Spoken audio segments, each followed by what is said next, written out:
The Marinade. There's no O in Marinade.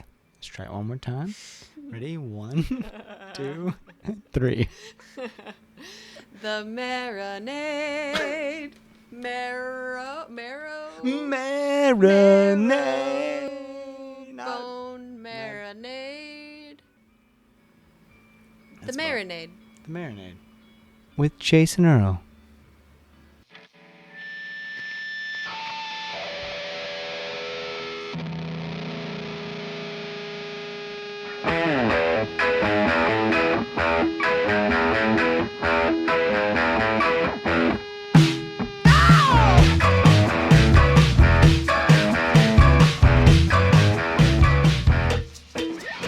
Welcome to The Marinade with Jason Earle, a free-flowing conversation about the creative process with creative people. This is a bonus episode, and our guest is Cobb Anderson. Our bonus series is where we take those conversations that don't necessarily make sense as feature episodes. You see, feature episodes of The Marinade are typically face-to-face sit-downs before an artist plays or here at Marinade Studios. But sometimes we can't catch up in person, and so we're fortunate enough to be able to catch up with some of our favorite artists by phone.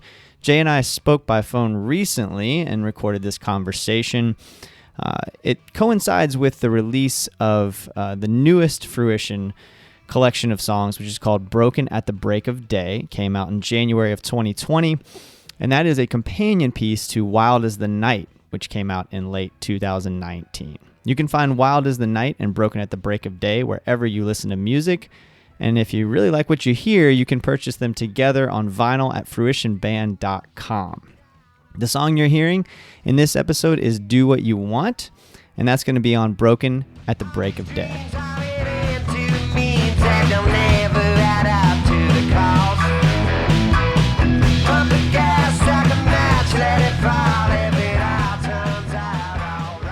Before we get to my conversation with Jay, I just want to remind you that you can find all things The Marinade at marinadepodcast.com. Please give us a follow on Instagram, Twitter, and Facebook. Tell a friend about the show. Subscribe on your podcast app. These are all free, painless ways that you can really do us a huge favor. But if you really like what you hear and you want to engage a little bit deeper with the show, please consider joining our Patreon community. For just a few bucks a month, you can gain access to our Patreon exclusive show, Jason's Journey. I share a lot of behind the scenes kind of stuff about the show. Sometimes I release episodes early on Patreon. Sometimes I release kind of outtakes or pieces of the show that maybe don't make the final product, but are nonetheless interesting. And we just have kind of a close-knit group over there, and it's a lot of fun. Plus, for a limited time, until February 9th, 2020, you can get a Marinade with Jason Earle t-shirt. These are super comfy t-shirts, okay, for just $10. I'm not talking about like those thick, heavy cotton t-shirts. I'm talking about the kind that you're going to want to wear. It's obviously I'm biased, but it's one of my favorite shirts that I own. That's how comfy this shirt is. They're usually like $25 over on the website, but if you join our Patreon community, I'll send you one for $10, along with a button, a handwritten note, and as long as I still have them, some stickers. All right, y'all, that's enough of me selling you. Here it is, my conversation with Cobb Anderson from Fruition. Hello. Hey, this is Jason Earle from the Marinade Podcast, calling for Cobb Anderson. Hey, Jason, this is Cobb Anderson. How are you? I'm doing great, man. How are you? Thank you so much for taking this. This Good. is going to be exciting. Good. Absolutely. Yeah, I'm good. I'm just chilling.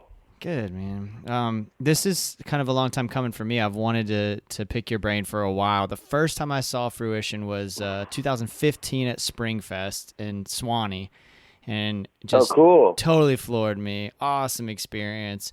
And then I think the next time was maybe the next year that the Springfest and Magfest went away, and there was that Anastasia Music Festival in St. Augustine, and y'all played on the amphitheater stage. Oh, right. You remember that? Right. That was such a fun festival, and it was like so small, but like the acts, everyone that was playing, I was floored that the festival was so small and that there was like you were seeing David Grisman, like right Yeah. right up close.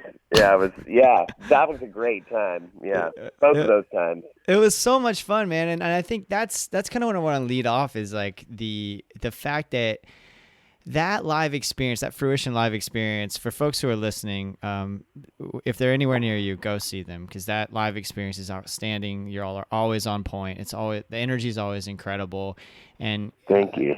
To capture that on record, you're not going to necessarily get the exact same experience, but I do feel like with Wild as the Night, which came out in November, and then with Broken at the Break of Day, which is coming out on the 17th of this month, I think even though you're not necessarily getting that exact same experience because there's no way to recreate it, it feels like you've captured a little bit of that.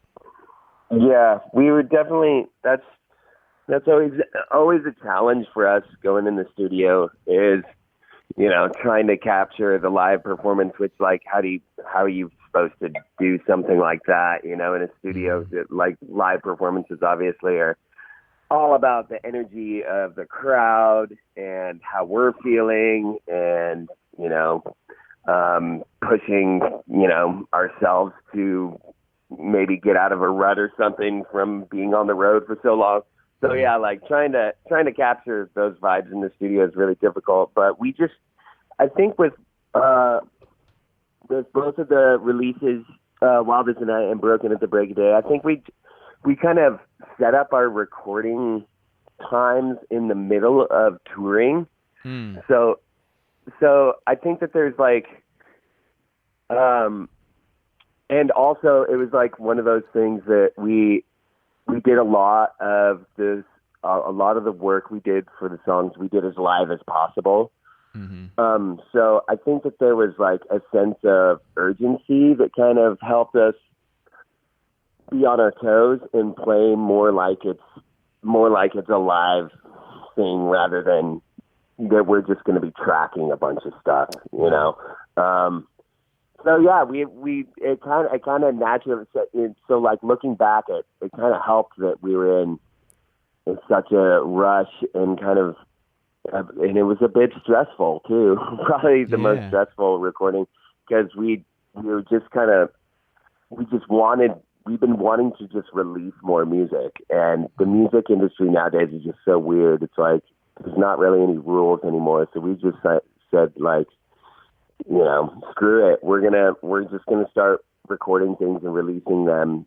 And so we started like booking time without really having a full plan of what to do, Yeah. So once we got in there, it was just like get in and go. So we just did it as live as possible. So I'm glad that kind of translates. That's awesome, man. I mean, that's another thing I wanted to ask you about, the fact that you're coming in and tracking these songs while you're on tour. I mean, y'all hustle, man. I mean, and you specifically, like you released a record in 2018, a great record in 2018. You come back in 2019 with, you had a solo EP, which is also outstanding. Thank you. Yeah, that which if we have time, I'd love to go into that too, because that's absolutely, man, that thing is wonderful. And thank you. Yeah, everything is going to work its own self out. Own self. Folks. Yep. Yeah, it's a mouthful, but it's worth it. Stick with it, everybody. Write that down. Type it in your computer box. Everything is going to work its own self out. How could you forget that? Yeah. This is a catchy. Cobb Anderson, known for his catchy album titles. Fruition. Yeah. Oh, yeah. But what's interesting to me is how you balance all that. Like, are you just constantly working, all of you, or is that just something that is just a part of the deal? You just accept, like, this is my job. I'm going to do my work every day.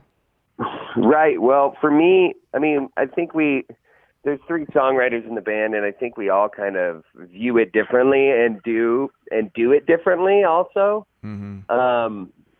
But for me, I'm just like so happy and so grateful that, music is my job. It's my only career, and it's not exactly a high paying career, very glorious at times. And sometimes it is glorious, but, just the fact that I have the opportunity to do what I've always wanted to do with my life is it makes it really easy for me to, when I have days off like today, like I wake up and I make some coffee and maybe some breakfast and I do some reading and then and I start thinking about songs and I start writing stuff or messing with stuff that I'm working with. So I kind of constantly am just thinking about music and writing, and so I have a lot of songs I want to release, and I keep writing more just because it's this is my job, and yeah, and it's also what I love to do. So I just feel super grateful that this is what I get to do with my time. So I definitely take advantage of the fact that I get paid to write songs and play music. It's amazing. I love that attitude too, because I think it is easy. You mentioned the industry changing so much. It could be easy to get jaded, but I feel like most artists I talk to aren't. Sure, they're frustrated by the changes, but they're like, no, I get to do this. I'm grateful for this. Absolutely. Yeah, you got to be grateful. It's better than digging a hole or working in a cubicle. Yeah. And I've done both. So. Yep. Me too, man. so I can say that from experience. Seriously. Yeah. Can you get granular on that? You wake up, you have your breakfast, you do some reading. When you sit down to write, can you kind of talk us through what that process looks like? Yeah. I mean, like, the thing about writing songs is, it can come at any time and the inspiration can strike at any time. But for me, even if I'm not feeling inspired, I'll try anyway, and I have a journal that I constantly write in and try and just come up with ideas. And sometimes I'll just sit down and start playing a guitar and seeing what kind of things can happen like that.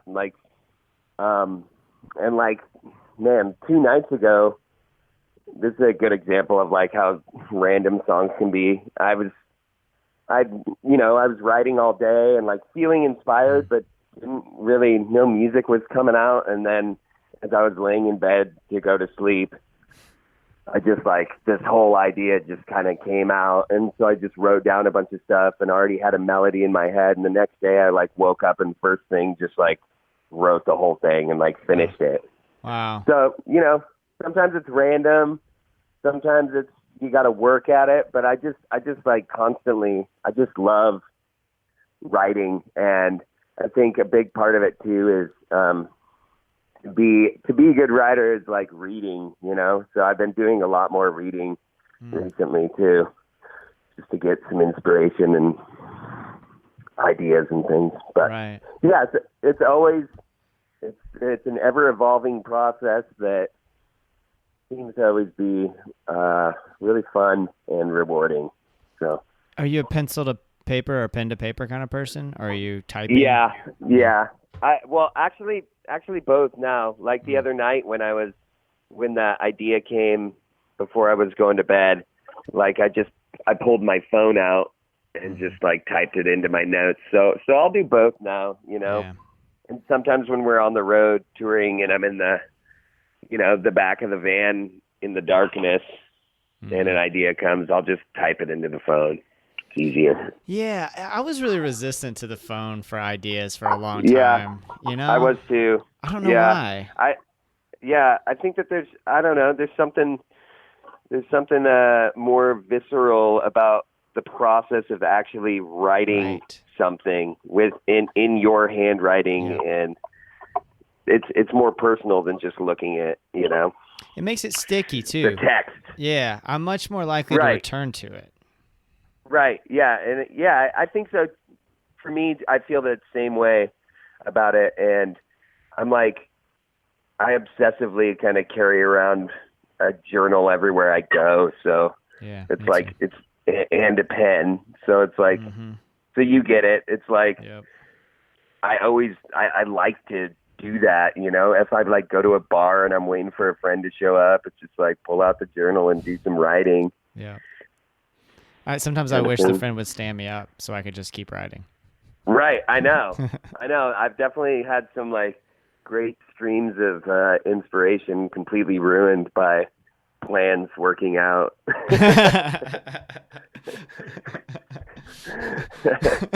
So I feel you. Yeah. I saw John Prine last month, and I was sitting there. Hell yeah. Yeah, it was incredible. It was my birthday too. And oh, nice. yeah, it was Man, wonderful. Great birthday present Right? to yourself. Yeah, it was just like a dream. And his opener is Kelsey Walden, who was my last. Have you listened to Kelsey's record, White Noise, White I haven't. Lines? Yeah, check it out, man. It's great. I will. Yeah, it's on his record label, and it's just wonderful. She's great. And anyway, she was the last feature episode of my show, The Marinade. And so I got to interview her, and as I was interviewing her, John Prine was sound checking. Like, we're backstage, and he's sound checking, and then I went. And so it's just one of those moments where I'm super inspired, you know, just there's inspiration all around. I'm just so creatively on fire. And as he was playing one of his brilliant catalog, something right. I mean, like, yeah, every song, like, every damn song is perfect. Yeah. The guy's amazing. He's incredible. And one of them just sparked something. So I was like, well, if I don't write it down now, it's gone, you know? Right. So I just pulled out my journal and started writing, and it ended up being something I'm in love with, you know? That's wonderful. Yeah. Yeah, that's the kind of thing that you always hope for, right? Right. And it never seems to happen when you want it to. Right. It just happens. Yeah. Yeah, it's not your full day of writing that you did. It's as you're going to bed. But you did the work to get there, though. Exactly. You know, but that's true. Right? Like, you wouldn't have gotten there. I like to think of that. Yeah. Right. Agreed. You earned that. Goddamn right I did. Or I tried to. Oh, man. So what have you learned about, like, okay, so I guess there isn't a greater question about work-life balance there, because since your job is something that you're so passionate about, because that was the thing that I was like, kind of blows my mind, is just the creative output from Fruition and from you. But it sounds like you're just hustling. You're just doing the work all the time. Absolutely. Yeah. I mean, when it's when I come back from tour and I don't have a 9 to 5, and I don't have any other form of income other than, or like any sense of responsibility. I mean, other than, of course, like picking up my shit around the house, sure. like, like doing the dishes and doing my laundry. And other than that, like, I have no other responsibilities. So it's just like, it's easy to kind of concentrate on just what I love. And there are times too where, I just like push all that stuff to the side and just, zone out on something stupid on TV or something, but yeah, most of the time it's just really easy. It doesn't feel like I have to force anything, and I love it. I love what I do. So that's great. Yeah. So what does that process look like for the band? And maybe even as we think about Wild as the Night and Broken at the Break of Day, which kind of feel like, I'm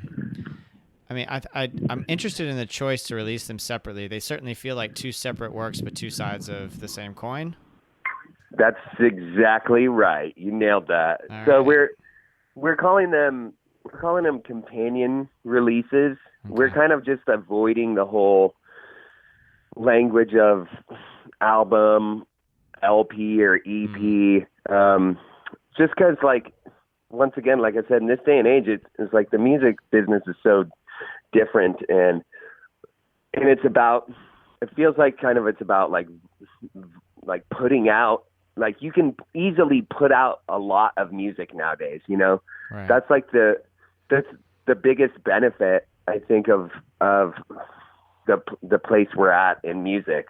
Just because, if this was the 70s, I would have to print a bunch of records to like, and get the song on the radio and then have people go out and buy my records, which that of course is great when you look at the money involved. And that's where a lot of musicians struggle nowadays to pay their bills and keep going, just because it's like, we're not selling records. But the benefit we have is that we can get music directly into people's ear holes, like, way faster than it used to be, So so being able to do that is kind of a clutch thing. And when we were kind of thinking about the whole way the Wild as the Night, Broken at the Break of Day thing ended up happening, we were just like, let's start putting music out. So we started doing this single thing where we were releasing singles, just kind of like they would do, back in the day.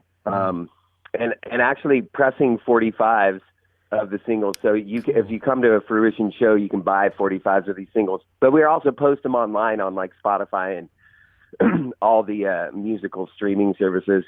And so we were just kind of trying to put out content, and we kind of came up with the idea of having 2 releases that aren't necessarily this or that, but like go together. So yeah, we're calling them companion releases, and we're going to press a record. And one side will be Wild as the Night, and side B will be Broken at the Break of Day. I'm gonna have to get my hands on a copy of that. That's awesome. Yeah. So it's basically, like one full idea and vibe, but we just kind of like want to be releasing more stuff on a more constant basis. So that's why we release Wild as the Night first, just to like give our fans something, and then work on finishing Broken at the Break of Day, and then release that a little later just to keep stuff flowing. That's cool, man. I like it. I like that that approach that, like, hey, this is how things are, so let's figure out how we fit within that framework. Exactly. That's great. Yeah, I mean, there's I've done my bitching and moaning about like trying to get the just about the way that the music industry works, and like how it's difficult to like make money and you got to tour and everything. But after a while, at the end of the day, you're just like, you know what? Let's work with what we got here and make something great. Yeah, that's all you can do. I mean, unless you want to stop doing the thing you love, right? You just got to keep going. Yep. Yeah, the Tim Carbone released. He had a project. I forget who else was involved, but a couple years ago, called The Contribution. And oh yeah, you dude. Remember that? Yes, that's a great band. Yeah, and it was so cool because they put out like a single a month for however many months there were tracks, and and then it was like a pay what you want kind of situation, right? And then at the end, then they released a vinyl for they pressed the whole vinyl. But I thought that was such a cool model. Right. Yeah, there's so many new ways of doing stuff. Like for my solo stuff, I have a website. It's just jcobbanderson.com, and on the website I have this little streaming player device that I call it the raw, rare, and unreleased stuff. So I just like post songs up there randomly, and I have a tip jar, and people can like leave $1 if they want. Cool. If they're digging what they hear. And you can also subscribe to it. And if you subscribe to it, then any songs that I put up there, I'll send you like a downloadable version of. And it's just, that's just like another new way to just kind of put music out and maybe make a little change on the side and get people listening. Well, and that's cool too for your fans because they can connect on a different level. They don't have to wait for like a PR release and all that kind of shit. They can just go, Jay's directly sending me a download right now, which is pretty damn cool. Exactly. Yeah. So, and it's been really fun, and I'm kind of technologically challenged, but I'm learning and getting better about it, and definitely been putting out more tracks on that, and I want to start to get to the flow. I mean, I tried to do like one a week, but that didn't work out. It's been like one a month, but then some months I'll put out like 3 tracks in 1 month, so just kind of mixing it up and getting stuff out there. And just because, I have so many songs that are just kind of sitting in the wayside. So it's fun to just put them out there and see what people think. And that's great, man. So when you are writing those songs, are you thinking this is going to be a Fruition song or this is going to be a solo song? No, not when I'm writing them. Mm-hmm. It's usually after where I kind of pick and choose, like, this could be really great in Fruition. This could be really great in a solo thing. But also I'm wrong a lot of the time. Huh. When we get together with like band scenarios, I'll just kind of throw out all the stuff that I think would be Fruition stuff. And then every now and then we'll just like listen through some of my songs that I think would work in other projects. And different band members will be like, dude, I wanted to play on this song. Let's do this one. And I'm like, really? Okay, let's do it. That's great. So that's okay. So when you guys get in a room and you're just kind of swapping songs, and hey, you come with like a set group that you think might work, and then you play it for folks and they pick and choose. What does that look like kind of in more detail? It's like, it just looks kind of like that. I mean, I'll throw out, there are times where I'll like write a song and I'll be really excited about it and send it to the band right away. And sometimes it's hit and sometimes it's a complete miss. Sometimes it's like, yeah, that's cool, but not really feeling it. And it's like, okay. And sometimes it's like, yes, this is exactly what we need. But I think it just kind of happens naturally, having 3 songwriters in the band. We all have different things we're working on, and we all love each other's music. I'm a big fan of Mimi and Kellen's songs, so it makes it easy to be like, ooh, I really like what you're doing with this thing. Let's work on that, Right. I'm sure you've talked about it a million times, but like how you guys got together would be interesting for everybody too. That the busking story, right? It's just so cool to me. You just went out on a busking session with them. Basically, they were going to go out and play a little bit, and it just clicked. Yeah. So I'd met Kellen before, and Mimi and I had already kind of started playing together. And I was at a coffee shop in Portland. This was like 2008, wow. And so I didn't have a laptop or anything. I was at like an internet cafe, and I was actually like doing what I did kind of every day at this time. I'd go to this one internet cafe and look for jobs, and so I was like, sending resumes and applications to all kinds of jobs. And then I'm looking out the window and I see Mimi and Kellen walk around the corner, and they got instruments. And I have my guitar with me, and I'm like, hey, and I pop my head out the window. I'm like, where are you guys going? They're like, we're going to bus. Come on. And so I quit looking for a job and went out on the street, and we just kind of started playing songs that we could all kind of jam on, and songs that we all kind of knew, like everything from like Woody Guthrie songs to like Bob Marley songs and gospel songs.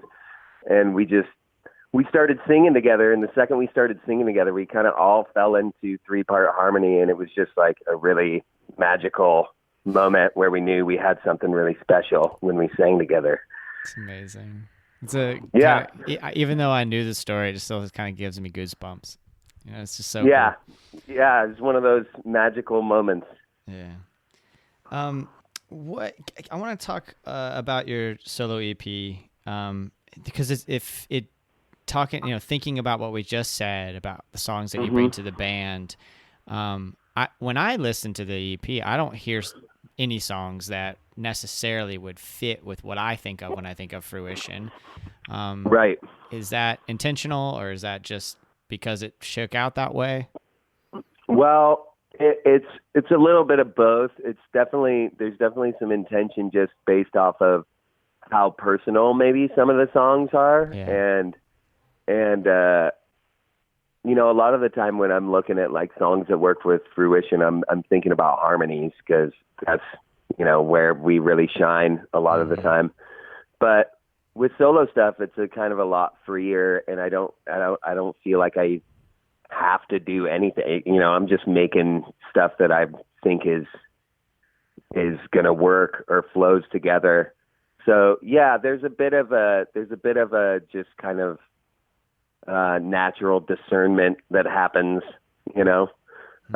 from just like kind of going through all the stuff that I really want to release and going, okay, what fits together and what like flows as a more personal thing that'll be I guess not more personal, but just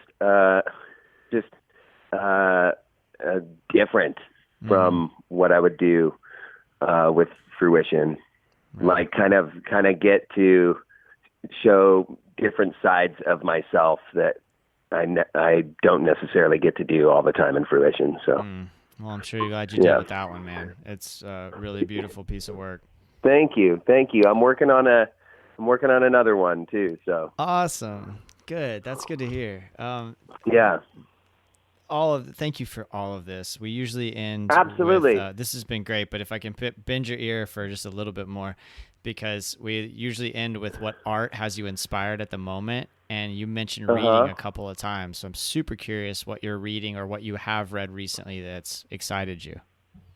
One of the things I read last year, I kind of finished up Big Sur, the Jack Kerouac book. And that was really inspiring. Just his language is really inspiring. I mean, everything that guy says is poetry. And so there's a lot of inspiration. Just, I can get inspiration and song ideas from like one phrase from Jack Kerouac. But also, like, I'm a huge Kurt Vonnegut freak. So I'm trying to read like everything he's ever done, and I'm getting there. So I'm reading Galapagos right now, and I'm also reading Mark Twain. I got this Mark Twain book, Roughing It, and he's just like super fun to read too. And for Christmas, I got the Leonard Cohen poetry book, The Flame, which I checked out. A couple of my friends, John Craigie, kind of showed me some of that book, and I was like, ooh, I love this. I need to get my own copy. And Mimi actually got a copy, and she had it in the van, and I was like, man, I need my own copy. So I ended up getting it for Christmas from my mom. So that's been another thing that's been pretty inspiring, to wake up the last few days and read some of his poetry and then take some inspiration and start writing, kind of thing. I love that. I love starting. I have a book of Jeff Tweedy's poetry that I bought at his solo show. Ooh. Yeah. Have you seen it? Really? It's called? No, what's that? It's called Adult Head. Adult Head. Yeah, he sells it at his shows for like $10. You could probably find it on wilcoworld.net, or I think that's their website. But that's sweet. I will totally check that out. I love Jeff Tweedy. He's the best, and it's so cool. Yeah. Because did you read his biography, his autobiography? I read. So this is another case of somebody had the book in the van, and I was like stealing like reads of it as somebody else was reading it, but they borrowed the book. So I think I read like the first quarter of it, and then had to give it back. Yeah, but sure. I want to read the whole thing. It's really interesting. Yeah, and there's a thing he talks about. He talks about an exercise that he does in there where he makes two lists. So he takes whatever book he's reading or some book that he's inspired by, and he writes a list of verbs that interest him as he's reading this book or skimming through it, and a list of nouns. And then one of his like poetry exercises is he just sort of connects verbs and nouns, and that's kind of how that his poetry book reads. And a lot of those poems are Wilco lyrics. Like, you recognize them as Wilco songs or as Tweedy songs. It's really cool. Right.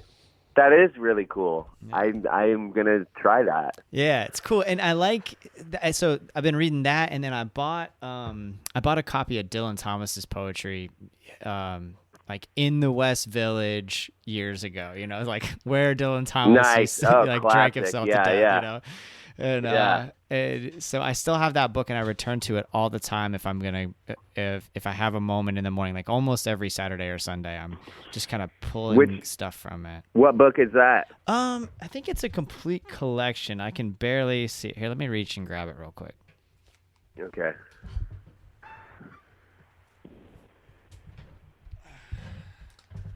So it's just called Dylan Thomas Collected Poems. Collected Poems? Yeah. Okay.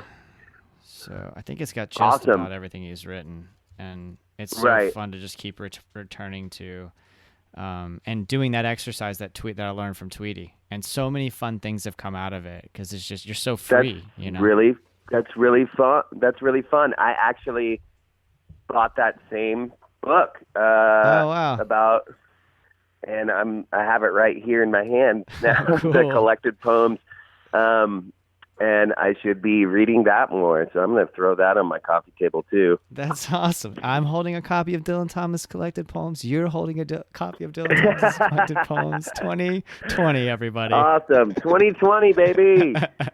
Do this. Oh, man. Well, Jay, this has been so much fun. Thank you so much. The records are both, or the releases are both great. There we go. Your EP from Whatever last you year wanna is say. also great. Everybody go out and get a Thank you. copy. Jay, this has been such an honor. I really appreciate it, man. Great chatting with you. Thanks for doing this. My pleasure. Take care, man. Have a great Yeah. night. All right. You too, bud. Thanks. Bye-bye. Bye.